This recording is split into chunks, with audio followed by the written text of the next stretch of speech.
Hello. Hello, Bobbers. Good afternoon, or whatever time of day it is for you. Well, yes, I suppose people could be listening to it in the middle of the night, or they could be in a different part of the world, couldn't they? It could be. Apparently, we've got fans all over the world now, according to YouTube. Do we? Well, a fan. Chesterfield. She's a lingerie model from Guatemala. Oh, is she? Yes. Fantastic. Oh, Yes. wonderful. Maybe it's something to do with your search engine history, but I've no idea about it. Yes, welcome to Bob in Lockdown Bradford Special 2. Still in lockdown? Yes, we are in lockdown. The R rate's just gone up above 1 again, hasn't it? Hot off the press. I'm surprised it's not about 63 in Bradford, to be honest. Yeah. Well, who knows? I think what you said last week about it being the summer season, if you like, and not necessarily great conditions for a virus are probably what's keeping us where we are. Yeah. But yeah, sad stuff really, and causing us in terms of the Mez lots of issues. Yeah. But also causing Bradford lots of issues and lots of things not open and lots of people struggling, and it's not good. It's not a good situation. It's not ideal. No. So, but here we are. We are cheerful as ever, resolute in our in our intention to give something to the world. Whether if it's not going to be events physically, we'll make an event of Bob. We're going to give something to the world. Well, yes, I think so. The Bradford version of the my virus. search history again. Yeah, I've worried you there, haven't I? I have worried you. That's where Candy G came from. Candy G. Hey.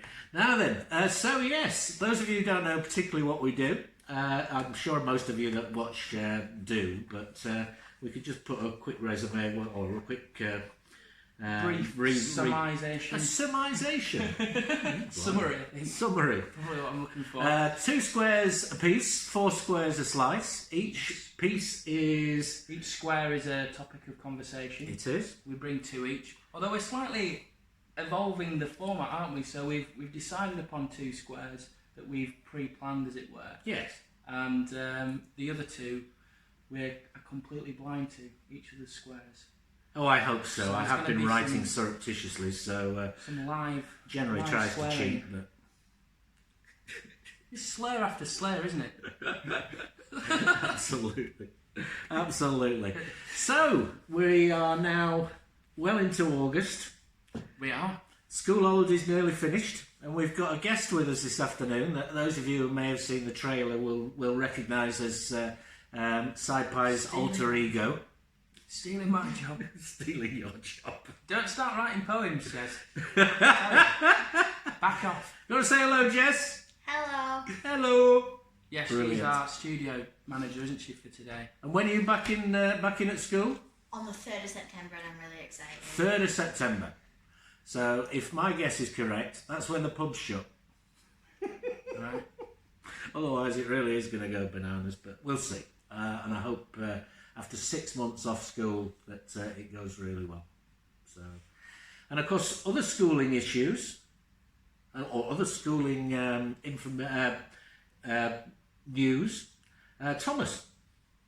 Oh yes. And the GCSE results. Just want to congratulate my boy Thomas, who has done it all himself. It's nothing to do with me whatsoever, but I do like the reflected glory. Who's got in his A star. I didn't even know there was anything called a double A star. I know. I mean, did they have them when I was around? I can't remember. I think I vaguely remember that you could get an A star, but it was certainly out of my reach. So well done, Thomas, and a fantastic set of results based on his mocks. So he'd already done the exams, and he's a little bit disappointed that he got 2 Bs from subjects that he didn't revise, but that's the way it goes. Go. So, we are... Shall we do a square? If you like. Yes. Yeah. Do you want to go first this week? I will if you like, yeah. There's something that's been bugging me. Okay. Something that's been bugging me. And I think it's probably touched every single person in different ways. And the subject I'd like to bring for the first square this week is critical thinking. Critical thinking. Because I think in many ways the world has gone mad and forgotten that it can think. And in terms of critical thinking, I'd perhaps be useful to sort of say exactly, or give it a definition and see exactly what I mean by that. And critical thinking is the objective analysis and evaluation of an issue in order to form a judgment. And the truth is, at the moment in the world, people are jumping to judgment without doing the thinking. And it's almost as if people are filling that gap and trying to do the thinking for people, if you like, and trying to take them to a judgment before they've even evaluated it. And also, critical thinkers are people who have always been valued through our society and through history, but now are derided. Okay. I think that was probably best shown during the Brexit debates. Well, instead of having a detailed evaluation and analysis of what was required in order to leave the European Union, our wonderful ex-education secretary, and now I think it's Home Secretary, isn't he, Michael Gove, said, we've had enough of experts. We don't want to hear from experts anymore. And I think to devalue those that have the ability to critically think at a very high level is actually very dangerous, and has been proven to be over many centuries in different societies, where the clever, the intellectual, those that have contributed to human evolution over the years through their power of thought, and has actually been, in many ways, absolutely trashed over the last decade. Do you really think it's only been this decade? Because there's quite a few examples in history where intelligence, critical thoughts, any sort of judgment or analysis of what's going on within a power structure, a government, a country, a nation, or what have you, has been usually met with quite a lot of violence and kind of trying to tread down on those thoughts. That's happened all over the world. Well, if people don't critically think, then they're much more easily controlled. That has generally been the pattern of deriding and keeping down the critical thinkers in history. Because if somebody's in charge and they're not necessarily doing a good job, and people can say why they're not doing a good job, or what they perhaps could do better, or how they could do it better, that actually puts a pressure on those who are not necessarily able to do it and who are actually supposed to be in leadership. So they try to suppress. And I think that that's happening enormously in America at this moment in time. Anybody who's off pitch or off the way in which you're supposed to think is actually derided and told that they are stupid or nasty or whatever, without any real evaluation of what that person has said. It's just that you're no longer one of us. Yeah. Well, there's no real impetus put on actually thinking at all, having an independent thought, coming to your own conclusions through school or anything. You're given a textbook, aren't you, at school, or you're told to regurgitate other people's opinions, but it's very rare that you're actually asked for your own opinion on something. That doesn't really seem to be encouraged. I'd love to see it on the national curriculum. Critical thinking. Actually, I mean, when was the last time? People now complain about guests that are chosen for the Oxford debates, for example. And I mean, I noticed today that Steve Bannon has been arrested in the States for allegedly defrauding people out of money to pay for Trump's wall. Steve Bannon. He was the guy who ran Breitbart, the alt-right news thing, and also was Trump's first chief of staff, I believe, or chief special advisor. Yes. Steve Bannon is somebody that is very clear on what he believes, and he is somebody that I think is probably the type of person I'm talking about. You're either with him or you're not. Trump's the same, Johnson's largely the same. And what I want to see is people who actually embrace diversity. Diversity of thought and diversity of opinion. Because if you have all the opinions and a far greater range of thought going into something, you make better decisions. Yes. And you make better decisions for more people, and things work better. And tougher decisions, don't you? Which ultimately usually are better ones if you have to go through a bit of angst to get there. Absolutely. You don't want yes men. I mean, Richie, I read in the Times a couple of weeks ago, Richie Sumak, one of the reasons, well, it's all up for the debate, I guess, but he certainly didn't hinder his cause by writing a Dishy Rishi. Yeah, Dishy Rishi. According to Weatherspoons. He did a lovely letter bigging up Mr Johnson on his just before he was, well, it was part of the leadership campaign for the Tories at the time, and he was love letter to him basically saying we can't do this without Boris, and lo and behold, he's one of the most inexperienced politicians we have in the chamber of House of Commons, and yet he's got the second highest position going. And a lot of that seems to be down to the fact that he's very much in line with how Boris Johnson thinks, and whether or not that's a good thing or not. Yes, he's from Grassington. Down Would you south. believe his family, his ethnicity, obviously, his cultural heritage isn't from Grassington, but he is. He lives up around Skipton and Grassington. Oh yes, he's an MP for Richmond, isn't he? Yeah, he was he is. from the Southampton way though. Oh, was he? Brought up round there. Yeah. All right. Dive bombed in. Yes, exactly. Oh, he knows the north. I like Grassington, so I was prepared to like him just for it's that. sort of the south of the north, isn't it? I thought, yeah. So critical thinking. I mean, spending all this money on the coronavirus and bailing out the economy from Sunak. I mean, essentially, is it right? Is it wrong? We're encouraged to think that it's automatically right because it's come from a certain place. I want people to think. Is it right? I want them to actually come to an opinion, their own opinion. Not necessarily mine, not necessarily yours, well, definitely not yours, but but I want them to come to their own opinion. And the reason I connected it to the GCSEs and the A-level results and so on, is that our children are not necessarily being taught to critically think. As you rightly say, they're being taught to regurgitate. And critical thinking, I thought it might be useful to sort of outline what a critical thinker is. Now, I'm an aspiring critical thinker. Do I have great intellect? No. Do I have the ability to critical think? I think so. Because I take the time to actually look at both sides of an argument. Now, if you're thinking that you are a critical thinker, perhaps this might help. This is the definition of what a critical thinker generally is, or it's a definition. So, if you are a critical thinker, you have rational conversations with people that you disagree with. I mean, what we try and do here is we try and start a conversation.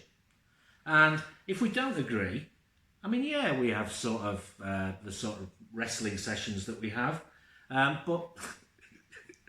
We need more ice cream, by the way. Oh, we do, yeah. Can we get that mango one this time? But we wrestle with things. We don't agree on an awful lot of things. We don't agree with a lot of people. But we don't deride them for that opinion. What we try and do is try and see that opinion from their perspective. So we can have rational conversations with people that you disagree with. We also get our news from multiple sources.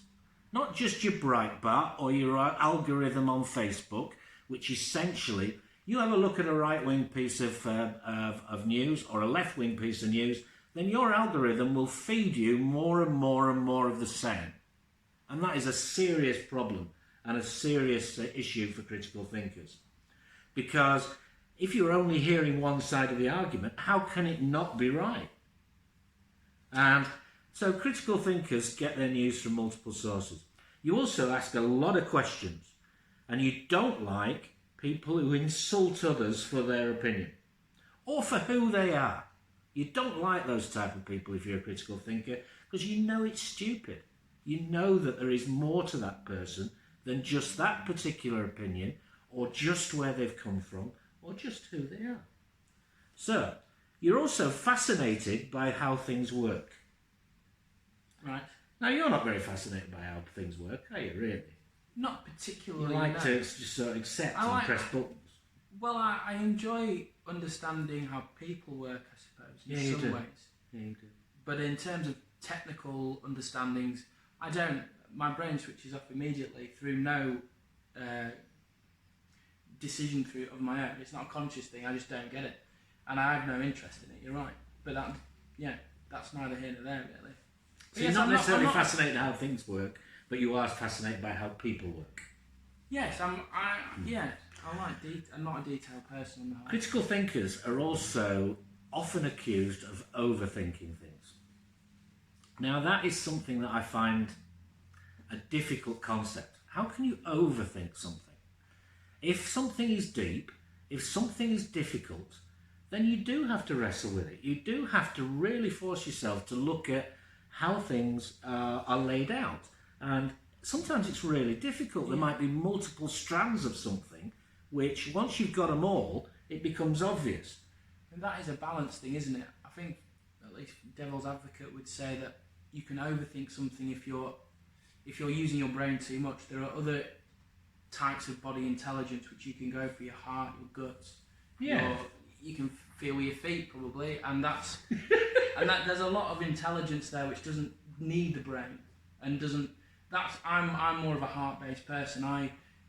As you say, the brain tries to understand things, and I'm not interested in that. In body intelligence is probably something that I'm more aligned with. Okay. But there's a balance, isn't there? I think you can overthink something to the point of not making a decision about something, or you can come to the right decision and be hesitant in something, can't you? If you're not decisive enough with the thoughts that you've had on something, or if you have repeated thoughts on something and you're not actually making any advancement in your understanding of something. I think you can be indecisive as a critical thinker, and I think actually in some situations where action is not necessarily absolutely paramount at that moment in time, it's a strength. Yeah. Because I reserve the right to change my opinion on things. Oh yeah. And if I change my opinion on something nowadays, I'm absolutely shot down. But I can explain why I've changed my decision. I can explain why I've changed my opinion. And I just find it sad that everything is sort of paper thin at the moment. And thinking is not something that's going on in great depth, except in some critical thinkers. And I want to champion those critical thinkers. Absolutely, yes. I mean, I watched a TV program the other day about Einstein, and most of the premise of the program was about, was Einstein wrong? Could Einstein be wrong? Einstein himself told everybody that he was wrong on more times than he was right. But he employed critical thinking into everything that he brought to it. So he looked at every single aspect and came to an opinion based on all the information, not just part of it. All the perspectives, not just one.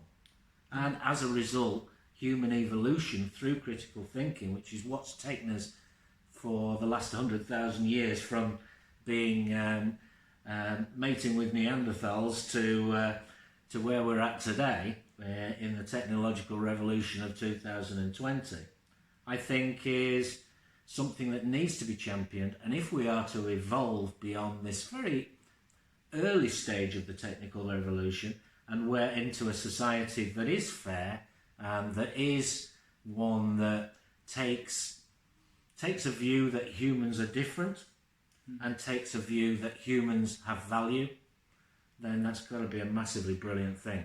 The one thing I'd say about, I completely understand what you're saying. I think you're making really important points about really thinking things through and waiting and seeing on stuff, not rushing into things and not having very strong, definite lines on where you think you are and therefore where other people are. The only thing I'd say is with the phone and information world in which we live, I think even though if we're not thinking accurately, if you like, for want of a better word, there is a real top heaviness in the way that we do go about our lives. There's opinions all over the place. Like, because of those technological advancements, and because of that's happened because of the brain, it's almost like we overemphasise it now. So things like using your hands, being out in the garden, very few people plant their own crops or whatever anymore, which is very, it's tactile work. You don't think with your brain with that. You're thinking but with a different kind of intelligence, or there is no opinion to be had there, if you like, on a political or intellectual level. It's simply feeling your way through something. And that's something that's been kind of taken out of human existence for a lot of people. It's very industrial for some, but doesn't exist for others. We go to the supermarket and we've got all this spare time on our hands, which is prefrontal, it seems. It's buy this, it's click this, it's like this, it's have an opinion on that, and it's a lot of it's completely banal. I mean, it's not. It's just clickbait, isn't it? Essentially, it's look at me for the sake of looking at me. Marketing. Absolutely. Exactly. We live in a world of marketeers, and that's something where I think the overthinking. It'd be nice to just have more time. It's in just making something or doing something that doesn't involve thought as well. Even though I still completely value what you're saying there. I think it is. Celebrate the thinkers. Yes, definitely. Critical thinking is what's got us to this point and will get us past this point and will give us all a great future. If we don't think and we allow those who manipulate news, who manipulate opinion and deride others for not being them, then we ain't going anywhere, we're going backwards. And that's how it feels for a lot of people at the moment. It feels like we're stuck in an us and them situation. And that us and them thing is stupid. It is, indeed. One thing I learned in history with critical thought was what are people's intention? When you've got an article, who's writing it and why are they writing it? That's a big question to ask whenever you've got any bit of information. And if you can answer those two questions, then you've suddenly got a bit of perspective on perhaps on what the facts are and why they might be saying the things they are. Yes, absolutely. Intention is all paramount. Intention is all? Well, it is. I've used that in a few court cases. Right. Anyway, that's mine. Nice one. So first square, critical thinking. There we go, yeah. So Sci-Fi the Poetry Guy, you're looking so different from the last time I said about that. Isn't he, Jessica? What's your first square today? Oh, my first square? Well, if we're doing our surprise squares, mine's Pontefract. Pontefract? Yeah. I'm not going to be silly with this one. I genuinely think it's a great place. I went there for the first time last week. Is it in West Yorkshire or South Yorkshire? That is a good question. Or East Yorkshire? It must be on the cusp of South Yorkshire. It's getting that way. It's in Barnsley. It's in the South Yorkshire. It's Republic of South Yorkshire. Exactly. And I'd never been, and I wanted to go. I don't know why, but the name Pontefract always sort of like it sounded like an interesting place. So I got a chance to go last week, and I was I got a chance to spend a couple of hours there. I was there seeing me tailor or whatever you're giving me suiting. It sounds very posh, and seeing my tailor. I'm in my pyjamas today, that's why. Bob was everywhere. Sci-Fi came last night to my house in his pyjamas and forgot, and then walked back home in them. I didn't forget, but it's fine, isn't it? It's a brave man that walks down Craig Road in pyjamas, I'll tell you. Well, I don't think it's too bad. But yeah, so I got a couple of hours in Pontefract, and so I parked my car, got that out of the way, and asked where I could get a bit of change for it. And the guy was like, "Oh, just go down the Ginnels." And that sparks them already. It's like it's got Ginnels. It had lots of little alleys going into the centre of the town. Were they Ginnels or alleyways? Well, you call them Ginnels. So you certainly do. Yeah. So they're Ginnels. They're around here. Yeah.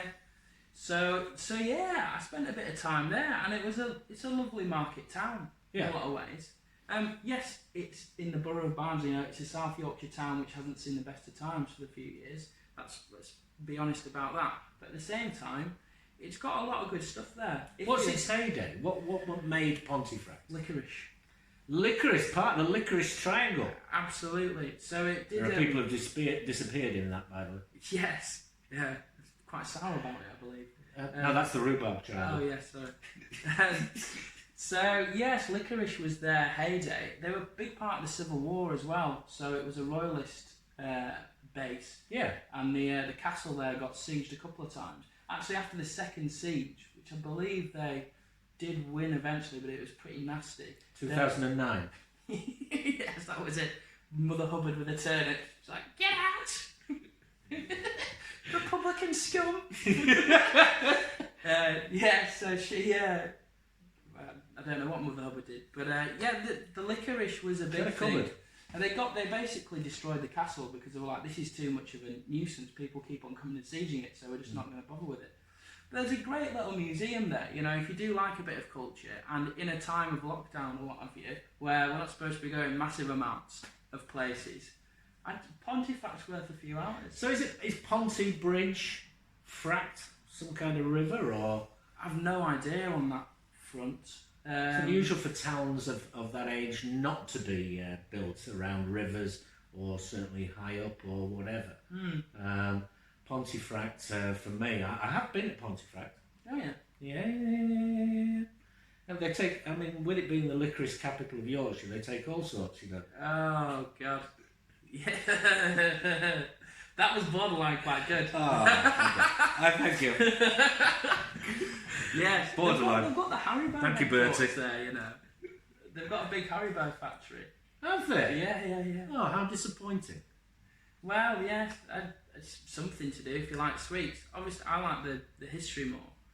Yeah, it's an ale-making town as well, isn't it? There were quite a few pubs there, so I could believe that. Well, Masham and... not Masham. What's the place quite close to Pontefract? Tadcaster. Okay. Tadcaster is a big brewing town, and I think Pontefract has had its brewing history as well. It's an old market town. It's an ancient place. I love those kind of places where you can just see the bones of the place, and you're like, people have been here a long time. So they got a little museum, which the guy there, I can't remember his name, but he was one of those great advocates of local history. You could tell he's from Pontefract, and he was really willing to share his knowledge on it, and I was willing to listen. So it was really nice to learn a bit about a small Yorkshire town. And there was some nice things in there as well. It's only a small museum, but probably the most memorable thing for me was this ring that they'd found that excavated reasonably recently. Yeah. And it was a gold ring, simple gold ring, but in the underside of it, you know, where you'd never see it, it said, what did it say? If you see, remember me, inscribed all the way around. And it was just like, that's pretty cool. Did you get me one? I could have got you a Haribo ring. I could still get you one if you want. I actually remember, I've got a lovely picture in Thackeray Woods of Thomas and Jessica. And I'm trying to get them to pose, and Jessica's about 3 years old. Yeah. And Thomas would therefore be about 11 or 12. And Thomas is smiling at the camera and playing ball, and Jessica's just sat there like this going. And I think she had 8 Haribo rings on her finger. Right. Just couldn't get her to pose at all. Oh, that's not nice. I've just spilt my coffee in my groin. Well, actually, it's not bad. Coffee. It's not bad. Yeah. A new delight. Discovered by Richard. So what else about Pontefract? Well, I didn't actually get to the castle in the end. I spent a bit of time in the museum, and there was quite a nice art collection there as well. Towards the end, they had an exhibition of a local artist. I forget his name. I think it's Andrew Leatherley, I believe. But there were just these kind of South Yorkshire town shops, basically. One with the terraces and one of the market square, and a few others. Really nice countryside, a beautiful countryside around. It is. It's lovely. Yeah. It's much flatter over there than it is here. It is, yes. And which surprises me. If I'd been the Royalists, I'd have been much cleverer about where I placed my castles, and I'd have put them up high, wouldn't you? Well, defend the high ground. Too confident. They lost in the end, didn't they? Well, they had gone on their size. So yes, I didn't get to the castle, which I'd have liked to have done, but didn't have time. So I actually came away from Pontefract feeling that I hadn't spent enough time there. You know, so I genuinely believe you've got a good 4 hours. So you've got your market, you've got your arts, you've got your licorice, you've got your actually, royalist history, you've got... I went to the market, got a couple of pies there in the end. Only 2? Yeah. Where's mine? Well, I ate both of them, Sorry. There's a surprise. Yeah, Tea-pie sign. What they call me. Lockdown, laddies. Exactly. So yeah, which were pretty good, to be honest. The pastry was lovely. If I'm being really honest, the meat was cooked really nicely, but I'm a bit of a veg fan, which a lot of pie lovers will be like, what has he just said? But I'd have liked to see a bit more veg in there and a bit more seasoning. But it was a good Yorkshire pie. I think it is a Yorkshire thing. I mean, it's not just a Yorkshire thing at all. But there are a lot of Yorkshire market towns that were royalist and also had castles and also rivers and so on. And there's some smashing ones to visit. I mean, Skipton is a brilliant one to visit from that perspective. And Knaresborough another. I'm thinking of those Yorkshire towns that are sort of 50, 60,000 people. No bigger than that particularly. I'm guessing that's probably bigger than Pontefract actually is. But they have a character, but they're not too big to have lost that character. And they're generally, I think, towns when they become cities, when they become bigger and bigger and bigger, lose a lot of their understanding of who they are and what they are and where they've come from. I think that's a big problem with Bradford at this moment in time, and Leeds and the big cities of Yorkshire like Wakefield. And they tend to be taken over by commerce. They tend to be taken over in terms of mass migration, not just from abroad but also from the UK, because they're drawn from jobs and so on and so forth. And once that proliferation of people turns a town into a city, I think it's probably less worth visiting. And I agree. I love the market towns of Yorkshire. Yes, I mean it's a national problem, if not a global problem. The homogenisation of the world is upon us, isn't it? You know, they have the KFC. Is that to make your milk last longer? Yeah, that's pasteurisation. I didn't get that. I'm not going to ask. Homogenisation. Yeah. Well, you know, you've just got your KFC, you've got your Lloyd's TSB or whatever, you've got all sorts there. But if you want to take a little bit of time, and not too much, but just a little to find a bit of originality and uniqueness, it is still there in Pontefract. Probably helped that the sun was shining, so it made it better. But it was nice to be honest, it was nice to see somewhere that I hadn't seen before without going too far away. When I like to travel, so I like to see new places. I like to go on little adventures. I saw great. I do. I must, even though I say so myself, I've got quite a decent eye for a good restaurant. And there was this pizzeria place. Well, you know, there was a pizzeria that I didn't go into, but it looked good. I was like, they do good pizza, and I bet they do. And it just looked really like straightforward pizza. But so I'm going to go back. I do want to go back because I haven't seen the castle. I will be back. And hello to the people of Pontefract. I'm going to send the. Are we getting paid by the Pontefract Tourist Board, by the way? Well, I don't think we should. 25% keys to Pontefract. Go. Let's not push it, but up Pontefract. Up Pontefract. Yeah. Brilliant. I like Pontefract. The Yorkshire market towns with lots of history, well worth a visit. No doubt about it. There's a good half a day there at least, you know. Good half an hour there at least. Yeah. And that sounds like I'm being silly, but you know, let's not overrate the. Selby's another one, not so far away. It's a decent day out. So yeah, there's. You're even not that far from York. They've even got. I'll mention this one as well. They've got again, I didn't go in there, but they've got a fish and chip shop that's apparently one of the top 10 in the country. For haddock and chips for less than £6. So you can't complain at that, you know. We've got one in Idle, you know. They've won it. Did they? Yeah, which I find most bizarre. They are the best fish and chips in the country. Towngate Fisheries. Wow. Very successful business, based purely and simply on the quality of their sourcing of food, and also their then cooking it and the cleanliness and everything else of their establishment. Great pride goes into good fish and chips. Absolutely. So yeah, good stuff. Nice one. So there we go, Pontefract. Pontefract. Sci-Fi the Poacher guy. Yeah. You've been to Ponty. I am. I can tick it off the list. Ticked off the list. Absolutely. So where would you like to go next in our melange of conversation? Do you want a yellow square or a pink square or a pink, a bit of both? I don't know. What does pink and yellow make, Jessica? If you mix pink and yellow, what does it make? Orange. Does it? Orange-ish. Mandarin. Nice one. So what would you like to do next? Well, we've got either our for and against, or we've got. Should we go for the Bad Boy Chiller Crew? Well, I'm gonna be honest with you. I have not. I've seen them.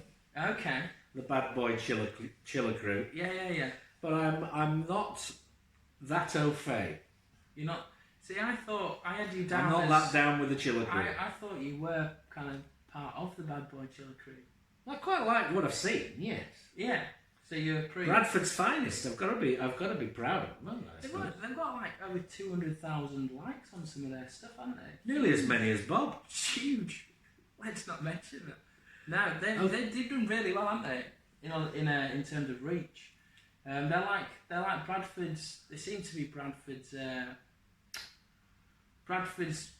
What are they called? You know, the guys that just like relentlessly embarrass themselves or like humiliate themselves. That sounds quite harsh, but the Jackass. That's it. They're like they've done Jackass, Dirty Sanchez. Yes, Dirty Sanchez. Coming through the eons. They've done a few of those things, haven't they? They're like the stunts, the daredevils. There's no new kids. No. Well, but at the same time, if it's their slant on it. It works because they're musicians as well, which I suppose I'm not sure Jackass did anything like that, but Dirty Sanchez. They even made a film, Jackass. Yeah, they did too, at least. Yeah. Johnny Knoxville. So I watched the documentary on him, just a little 10-minute Vice one, which was quite interesting. But again, it was very different to their videos, if you like. Well, they were talking again, which I'm not gonna. I do find it a bit boring. The old drugs, bitches, and guns is essentially seems to be occurring themes throughout their lyrical content. But I'm not. Is that really what's surrounding them in their daily lives? Do they have any real great feel for such things, or is it just a stance to gain notoriety? I don't know. I think a lot of it comes from. Not that that's a bad thing. No, I mean a lot of it comes from that history of what rap music is, isn't it? Or they do bassline, don't they? So it's like that underground thing. A lot of it does talk about estate life, and there is that violence and drugs. I mean, one of them. Which area of Bradford are they generally from? I don't know. I think it's around. For me, the feel I get is around West Bowling area, something like that. I don't know. I'm sure they could tell us. We could find out quickly. But they're estate lads. One of them, Gareth, probably my favourite, is because they do like comedy stuff as well. So like he's got an alter ego of Mandy. Who's like Mandy, yeah. And there's Farmer Giles as well. One of them does. It's pretty funny. I like him. But yeah, Gareth was quirky. Gareth was talking about how it's not government money that's pushing Bradford around. It's white and brown powder. Oh dear. Oh, what we got going on here, Jessica? Can you turn your phone off, please? We forgot to make the announcement, didn't we? So yeah. So they. Is anyone nice? No. Oh, she's going red. You see that side? Yeah. Well, she's all right. Wasn't one of those boys from school, is it, that I've been chasing off? No, it was Mary's dad. Oh, was it? Yeah. Oh, okay. No problem at all. We'll come back to that bit. Can you put it on silent though, please? Yeah, I can. Thank you. So, the Bad Boy Chiller Crew. Yeah, so you can tell they've, I think one of Gareth in particular seemed to be more, it was just a bit of a joke and he has a bit of a laugh with it, but others, a couple of the younger lads at least, seem to be quite aspiring with it. They want to make something of themselves, and why not? Good lads. Absolutely. So they're, from the video, it is a shame it seems they haven't been able to monetize what they do. It's difficult with that Facebook thing. You know, you can get 200,000 likes on Facebook. How much you get paid from that? Nothing. Zip. So I think in that space they haven't managed to get it off the ground, but they were apparently booked for China. They've got some Chinese interest in what they do. But Bradford's Bad Boy Chiller Crew coming live from Beijing. exactly. But but lockdown happened and they haven't been able to go, I presume. So they're doing. I don't know what they're doing at the moment. But I thought Letty, wasn't it, that put us in? No, it wasn't Letty who showed it. It was a mate of mine that showed me it. But they're quite a thing. Shall we put something up on the BoB page, perhaps? I think we should share so it that people can share. No, because we'll put it on I their agree. page. I think they're funny. I think they can generally. I think there is a shock value there.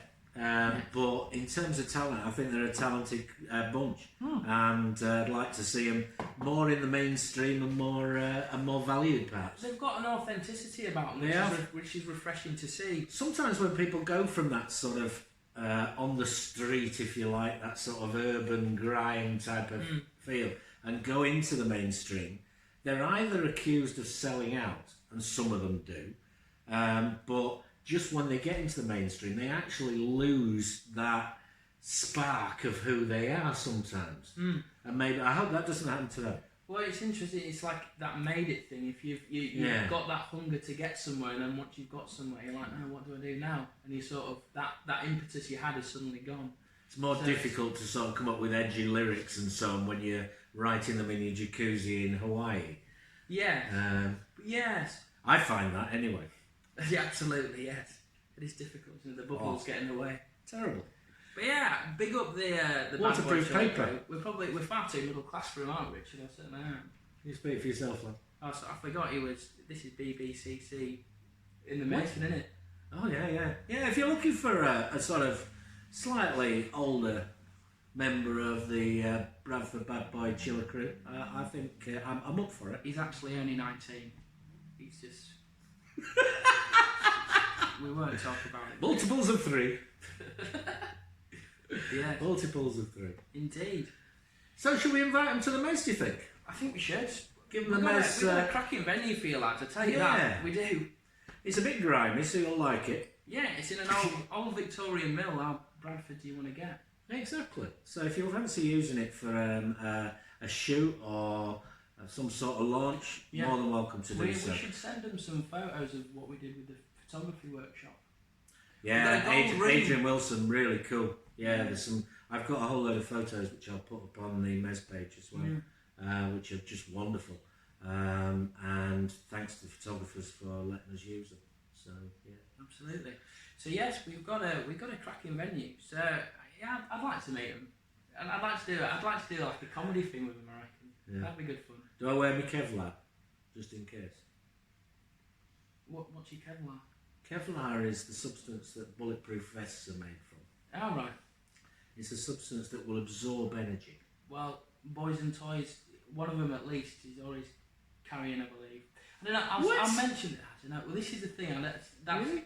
No. Well, this is the thing, like, I don't know how true. I'd love to know, like, how realistic it is. I'm sure some of it is. One interesting thing was in that documentary, they were going to do this social club. They were doing, like, a local gig. And a lot of love for them from local people. Obviously, grown up with them, and it's the humour that I like. Yeah, and they're proud of what they're doing, and fair enough. But there was a little kid. It was before the gig. There was only a couple of people there, and this young lad, he was probably about 5 or 6, 7. We'd obviously seen some of this stuff on Facebook or whatever, or YouTube, and just said, "Do you really take coke?" And the guy who he'd spoken to just suddenly just froze up and was like, no, I don't. Gareth thought it was hilarious. He was just like cracking up. He was just like brilliant. But it's like, that's what I, in all honesty, don't really get about the rap scene. It's sort of like, you're talking about all this stuff about your life, but then it suddenly actually comes to life and you're like, oh no, that's not me. And it's like, well, they are authentic, but is that really authentic? Are they just playing, are they being NWA? Well, any artist has the right to write about anything they flaming want. Absolutely. And I guess that certainly the American artists that have come through who have made an absolute fortune about talking about such things, and largely in a derogatory way have set a bad example for that, if you like. Yeah. But these are bad boys.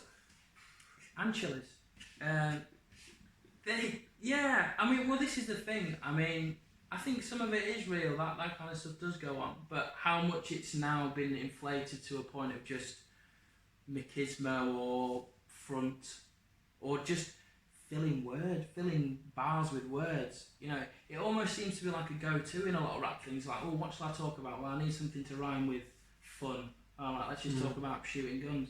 And it's like, maybe a lot of emptiness. But anyway, I don't know. Maybe they are shooting the place up right now, snorting some lines.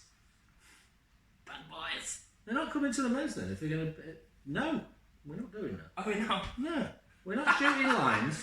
We're not bringing in the bitches. No, it's not happening. Come on, just a couple. One each. See, he's up to it now. We're supposed to be the proper ones, aren't we? Bradford Bad Boy Chiller Crew. We'd love to see you. We'd love to see you. Yeah. We're probably I'm far too old to be cool I'm as far as a bad boy chiller. But Si has aspirations. He's always been grimy. So he's your man. Yeah. The Mez. Nice one. There we go. Bad Boy Chiller Crew. Over to you. We'll see. We'll put it on the page and see what they make of it. See what they make of us. Yeah. Well, they can have a pop back at us and probably them. Come on, Bad Boy Chiller Crew. What you got? What you got? What you got? Bring your Uzi. Bring your best game. There you go. I'll bring the bitches. No. Right. Okay. So we've got one square left. We do. And you've chosen the for and against this week to upset me. I think actually you chose it, but did I? Yes, you did. It's cricket. It is cricket. Just before we go into the fors and againsts of the great, wonderful game of cricket, I would like to apologise to my Auntie Jane. Oh. She is very disappointed in her nephew, in taking apart or taking the against position on Sir David Attenborough. Yeah. I'm not sure she's much more impressed with you falling in love with him and wanting to marry him and take him to the Antarctic to raise emperor penguins. I got a well, it's nothing to do with Jane, is what I'd say to that. You can't say that to Auntie Jane. She's a great support. She's Jane, been to I our love gigs. you a lot. We're having a bit of a laugh. You know, you can't take us seriously 90% of the time. So, you know, if you're ever going above that threshold, just stop. Exactly. You know. So, do I love David Attenborough? Yes, I do. And to be honest, so do I. Yeah, big respect to the man. You know what? Out of respect for Jane, I won't do an email. The reason I brought Jane into this is because Jane's other love is cricket. Okay. Oh, brilliant. So if you're not going to upset Jane, I'll take it back. So you're taking the against cricket view. I am fully against cricket. And I'm taking the for cricket view as somebody who has essentially played cricket. If I get... Look, I'm knackered now. I've admitted it. I've admitted it to myself. Last year when I lost all my weight, I managed to come out and bash a few. But it's way beyond my ability to certainly take on the quickies anymore. I can't see them. Got hit on the head by my own son the other week. So if I get one game this year, it'll be 52 consecutive seasons where I've had at least one game of cricket. Okay, 52. 52. You started playing at the age of 89. No, I started playing well before I was born. That's a good innings. Yeah. Pardon the pun. I started playing, I suppose, back garden cricket. But the first club that I actually was... my father got a job down in Bradford. Look, this is about you being for... Yeah, I am. I'm giving some feel, if that's all right, of why my passion for cricket is so great. I just don't want to... I don't want to know your back history in order to just blow it out the water. It's going to... Yeah, I'm going to have to... I will remove myself from the task, but let's not make it too personal. Too personal? Yeah. I'll make it personal. In fact, I'll tell you what, if I'll stand 20... Each cricket pitch is 22 yards. Right. And from where the bowler lets the ball go to where it basically becomes in your arc of hit or hits you, it's there in, it's 20 yards, 60 feet. Right. And if you've got somebody who's 6'8" or 6'9", or even, I think Joel Garner was the famous West Indian bowler, was 6'10", Jesus. hurling a ball down at you at 90 miles an hour, you've got substantially less than half a second to react. Yes. And that is a massive challenge, especially when the thing that they are hurling at you is a very hard ball. It's cork covered in leather with a seam on it that can cut.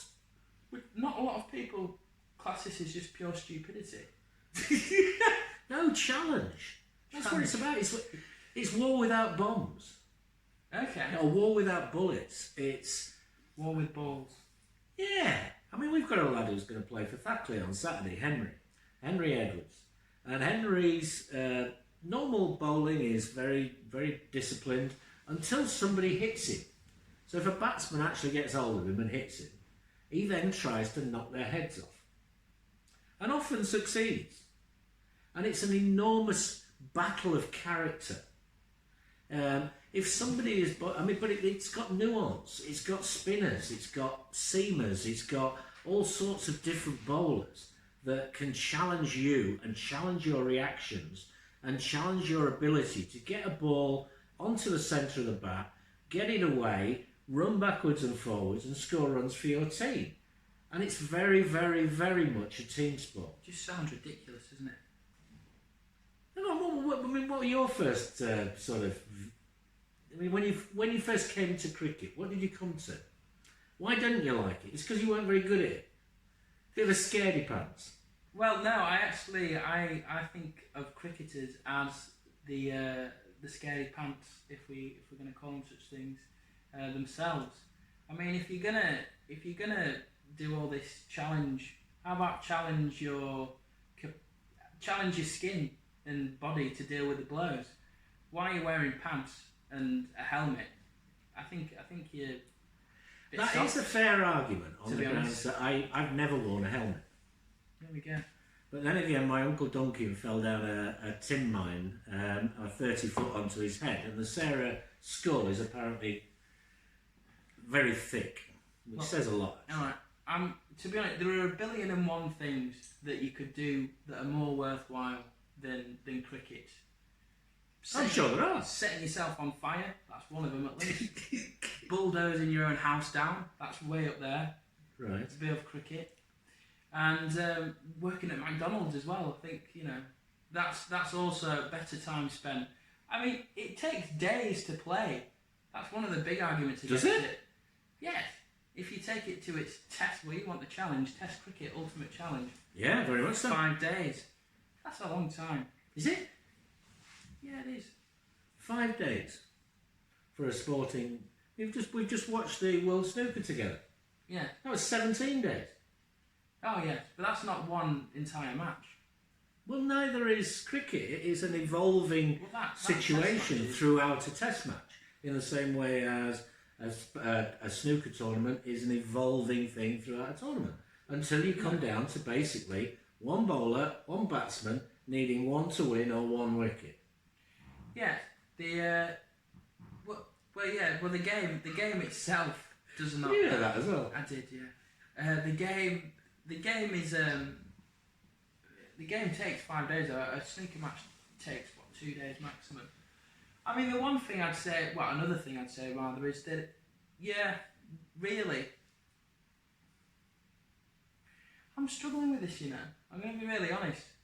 I think you ought to come down and watch it more. You see the camaraderie. But this is it. I'm having to take a position that I don't believe. I don't believe what I'm saying right now. We're doing it for and against. I enjoy cricket. I should have done the against, shouldn't I? Well, I'm not sure. Do you want to take the for now? No. Are you sure? I think we need to reevaluate the for and against square. We're doing a bit of reviewing whilst on air, which is good. I'm not sure it works because we're quite honest. You don't have ideas, is what you're saying, isn't it? No, I've got a lot of them, but it's just I don't know. I think it's cricket for me is in the grand scheme of things, it is probably a bit of a waste of time. It is. Because you're essentially overpaying people and glorifying them for hitting a ball or not hitting a ball or throwing a ball. And in terms of the priorities in the world, I don't think cricket's very high up there at this moment in time. Yes, it gives people hope, but this is a general sports thing. And then it's the... Give people hope. That's an Yes, it interesting does. one, isn't it? England are currently today, it's currently the third test of 3. The second test was almost a washout last week with all the bad light and storms and so on. And we're in the first day of the final test. England are winning 1-0 in the series. And if they win this, they'll go on to score more points in the World Test Championship, and hopefully they'll be crowned ultimately the Test Champions of the world. England-Pakistan, however, is far more important than that. Our relations with Pakistan have been difficult ever since, well, time immemorial, it feels like, certainly before 1948 when partition and so on. And there is a lot of animosity, a lot of difficulties, a lot of cultural and ethnic differences. And bringing people together to play something that, might be a very challenging and combative sport, but is also has a set of, not rules, but there is a decorum about cricket. You respect your opponents. And if you don't respect your opponents, you're very quickly chastised for it. You will be, there is such a thing as ungentlemanly conduct in cricket. You can actually be out for ungentlemanly conduct. There's such a thing So called sledging, though. the détente issue between various countries. India and Pakistan even play cricket, which is more than they do in terms of the relations between the two countries at the moment. I think there's a bit to be said on that, because there's sledging that goes on.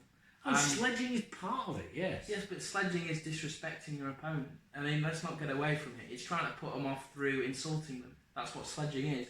And that's the Australians... I like that. Yes, but that's not gentlemanly. That's being purposefully disgraceful in order to try and put your opponent off. That's banter. There's lots of banter in sport. I'm not knocking it. I'm just saying what it is, or what I think it is. I mean, it's sledging for a reason. The Australians were famous for it when they went through their... Oh, absolutely. Yeah, they were very successful, and one of the reasons... So it's psychological as well as... Because they managed to... Physical. To insult the other team better than them. There's a classic thing, isn't there, when England beat the West Indies and Freddie Flintoff was at slip, was it number 1 slip, whatever it was, yeah. The windows, Tino. Tino best, yes, absolutely. And he's swinging a miss, and that's a great bit. That's a great bit of cricket. Oh, it is. It's a lovely, lovely moment. But I've got many heroes, people who have essentially used cricket to express themselves where perhaps they weren't expressing themselves in other parts of life, and I think sport does that for a lot of people. Certainly my boy Thomas at the moment, he's been struggling. We got him a bit of coaching from Chris Cummings at Thackley, who's done a great job with him. Not a great cricketer, CC, but he's an excellent coach. And Thomas's confidence as a result of improving his technique against the fast bowlers, and not least the spinners. If any spinner came up against Thomas last year, he hadn't got a Scooby-Doo what to do. Hadn't got a clue. Essentially, he would see the slower ball and think, I'm going to whack that all the way to Saltaire. Now he's got a situation where last week he actually survived against a very good spinner who actually got 4 for 11 in the game. He survived for 5 overs against him. And that largely took Thackley to the point where the other end, they were whacking them all over the place, and Thackley got over the line and won. So it's not just about scoring runs, it's about character. It's about the ability to learn, evolve and improve. And I think sport, and specifically cricket in my perspective, are things that are really enriching for you as an individual. Cricket is also very, very, it's global, but it's also very encompassing of all. Cricket is played by, women's cricket is a superb watch now, and it's been celebrated on Sky and BBC and so on for being a really superb sport. England are currently world champions in the 50 over game. And I watched that final, and it was a brilliant action drama. We won by 3 runs, and the Indians basically fell apart in the last over. That's when cricket's at its best. That's when cricket's at its best. Towards the end. But Test cricket, I remember watching Jimmy Anderson and Monty Panesar survive for an hour in deepening light with increasingly angry Australian bowlers. This is our 2 worst batsmen in the team, number 10 and 11. Australia needed the win and couldn't knock them over in an hour or so. There's also that wonderful thing last summer with Ben Stokes, where people come out of adversity and show their full array of talent. And when they do that, it's a glorious and wonderful thing. Jack Leach, who in the partnership of 135 to beat Australia in the Ashes last year, made 1. Yeah, right. This is the guy who came out, That's fantastic. a spin bowler, that's why he was in the team, not as a batsman. And he survived for about an hour and a half while Ben Stokes got 135 not out. That's brilliant. And it was Teamwork. just teamwork. And it was a team thing. It Yeah. wasn't just about Ben Stokes. Yeah, I think that's one of the good things about cricket, well, the teamwork, but and sport in general, it's apolitical, isn't it? So you are switching off from the world, which is probably more important than ever these days. So that's great. And sport in terms of bringing in other aspects of life. A local cricket team is a community cricket team. Well, that's the thing, though, isn't it? You know, you have your food, you have your drink, you eat together, you practice together, and I've very rarely seen people, teammates, as soon as they start falling out with each other, are essentially mobbed by other teammates, and they're brought together and they deal with their differences in a different way. And in terms of the enjoyment that I've got over 50 years of watching cricket, it's a summer game. Yeah, I love the summer. So we've got a summer game that is absolutely up there with the best to watch in terms you can watch it with your family.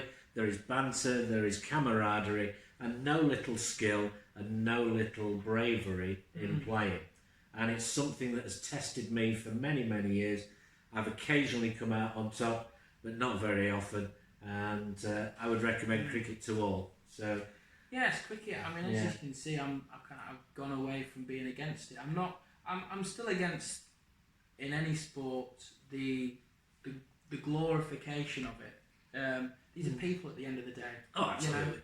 You know, they take it. But if you're best at something, shit like you enjoy. You're surely valued, and when value comes in terms of money, the best should get paid the most. And if people are paying to go and watch it, then players deserve a share of that. Surely. I think so to a certain degree, but are the players getting it, or where's the money going? It's going to the likes of BT or Sky, Rupert Murdoch. It's going to the likes of, well, there was a lot of match fixing that went on in the IPA, like the Superstar League in India. IPA. Oh, is it the IPA? I don't like a bit of IPA. IPL, is it? IPL, Yeah, the Indian Premier League. Yeah, and fantastic showcase event and what have you. But a good example of how important cricket is to the world is that cricketing, sporting television figures are actually higher than every other sport other than football.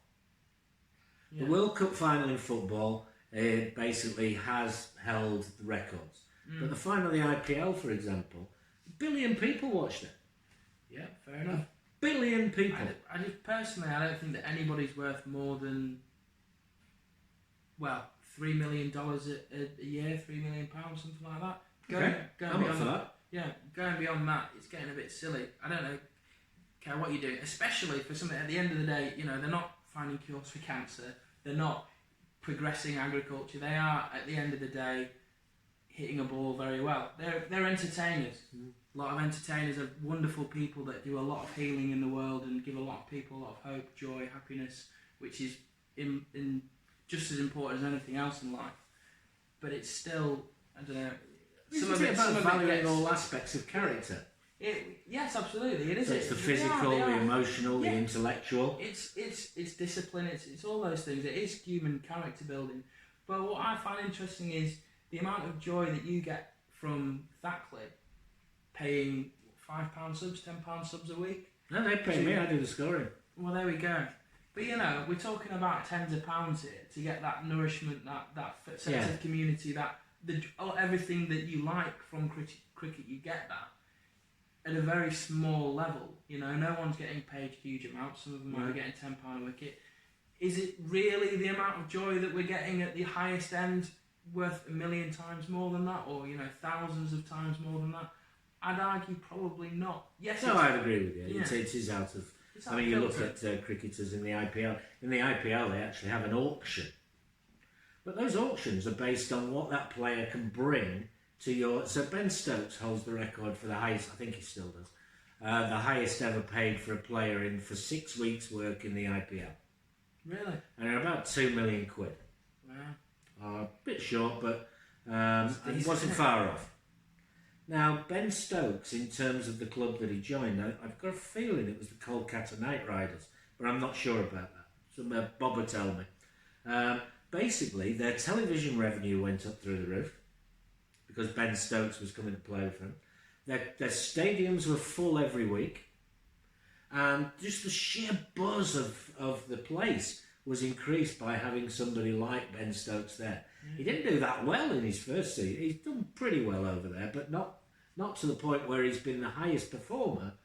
But his just sheer personality and the way in which he gives everything to a cricket match, it has a worth. Absolutely. And why not pay the best cricketer in the world a salary that's commensurate with other sports? For example, cricket is badly paid compared to football. It's badly paid in terms of golf, tennis. Let's not go there, because all that things is just massively out of kilter as well. You could say. I think they probably are. And they're based on revenues, aren't they? Yeah, and absolutely. I think if someone's worth what they're worth, then fair enough, I suppose. But do we want to live in a world where you've got all these incredibly rich people with huge sums of money, and then you've got, if everyone was doing all right, then it'd be like, no harm done, fair enough, crack on and make as much money as you like.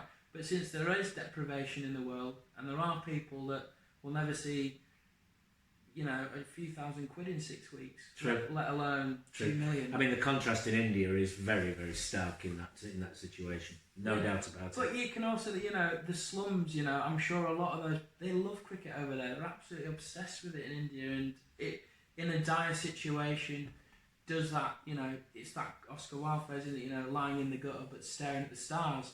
And if a star like Ben Stokes is giving people hope and an escape out of that situation for a little bit, maybe he's worth £2 million every 6 weeks. Who knows?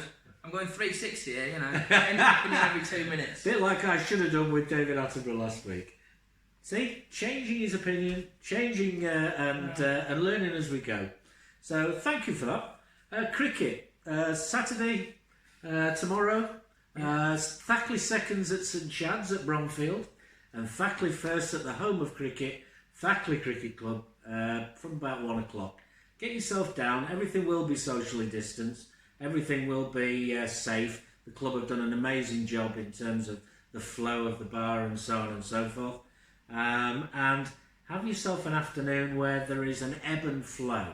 There is banter, there are nuances. You can sit in the sun with a magazine whilst it's all going on around you, or you can really get into what's happening and what people are trying to do.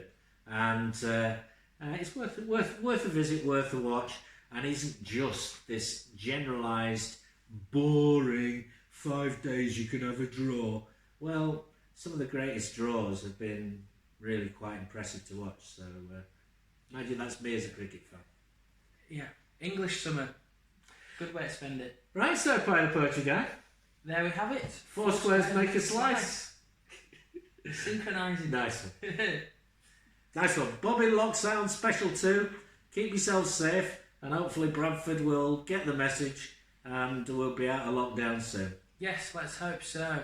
Stay safe, stay well. Toodaloo.